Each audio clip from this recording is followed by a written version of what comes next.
I understand the Excel downloaded directly onto your laptop look and function slightly different than if you get Excel from Microsoft 365 from your CSU email. So I decided to run this same example I did in class. This is learning assessment question number 8 at the end of chapter 2. So X is the number of days absence, and these are number of employees have those days of absence. So we have 0 to 1 days, 2 to 3 days, 4 to 5, and so on and so forth, in which this number is directly coming out of the book. And I want to show you how to do the histogram. And some of you were telling me last time that you don't have the option I have. I just want to show you they are the same options. They just put it in slightly different places.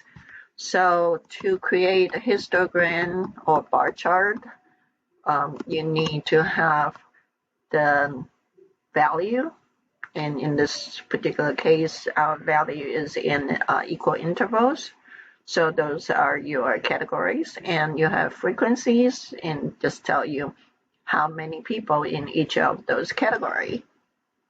So first you highlight your data range where you want to create the bar chart or histogram at this point, and you go to insert. Once you go to insert, you can find a place called the recommended charts. So these are the same as what I showed in class. And now there are different format here. As I did before, the vertical bar chart is the one we did. So click on that.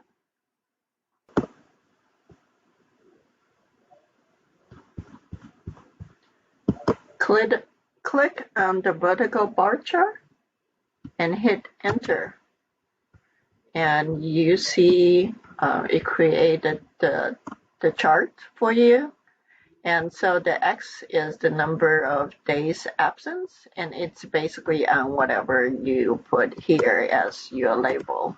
You can, of course, make it a little more elaborate if you want to have clear labels. So basically the F by X, that's just because that's how your data is set up.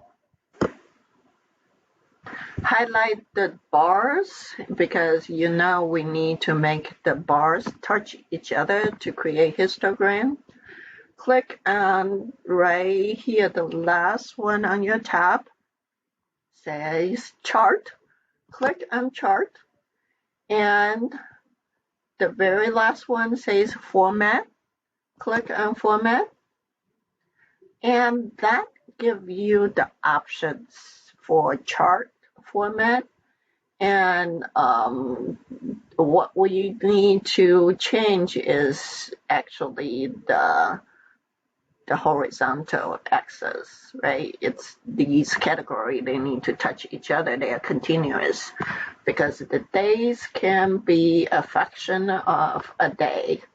So click on horizontal axis, and you see the first option here is called the gap width.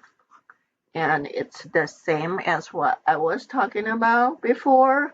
Change the gap width all the way, slide that to 0, and let go, and see your chart just become histogram.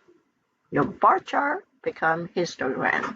So you do have the same function, it's just in slightly different place if you use the online version of Excel versus actually have the Excel downloaded onto your computer.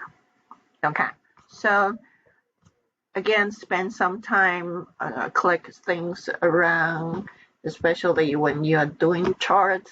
Just logically click on chart and you will see different function within that.